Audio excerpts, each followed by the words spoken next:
One of my favorite things about the CSA is that I get vegetables that I've never heard of and never used and never would have purchased in the store.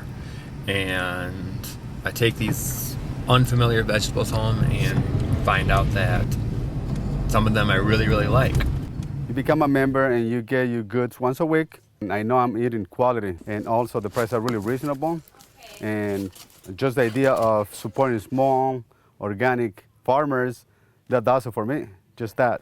It's just a cool experience to like get to know these different foods and be surprised by them and try them out. And the vegetables, the taste is just different. You have to be prepared for tons of food The broccoli thing, that's the pea shoot things. that you have no notion what you're going to do with.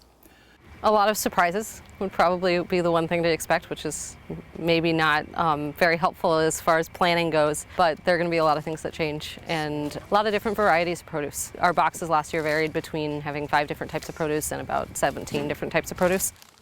First and foremost, if you're looking for a CSA, it's important to try to talk to that farmer personally. I mean, that's what the CSA movement is all about. It's connecting customers with the farm, the farmer. This fantastic root system. I actually think that there are different kinds of CSAs as much as there are different kinds of members. I think a member should primarily in choosing a CSA look for what their friends, if they have friends who belong to a CSA, and they can ask them their opinion, what they like, because then you get a personal recommendation.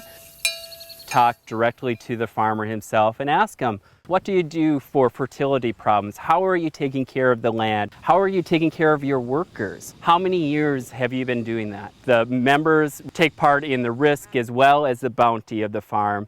It's important that you know that those risks are minimized. It's a financial risk because you're paying up front, and so you may or may not get the amount of food that you expected with the investment that you've put in. There's some variables that we have no control over. There are floods, there are hailstorms, there's drought, there's hot weather, and there's cold weather. There's frost that can come up early. If you're a kind of a risk taker and you're willing to try new things, suddenly you try these fresh beets that were only harvested maybe that morning, and people over and over say, I do like beets. I didn't realize I like beets. What I liked is that some of the unexpected things like teaching the grandchildren how to scald and score tomatoes, peel them and core them, and then watching the kids put their hands in there and squeeze them all up.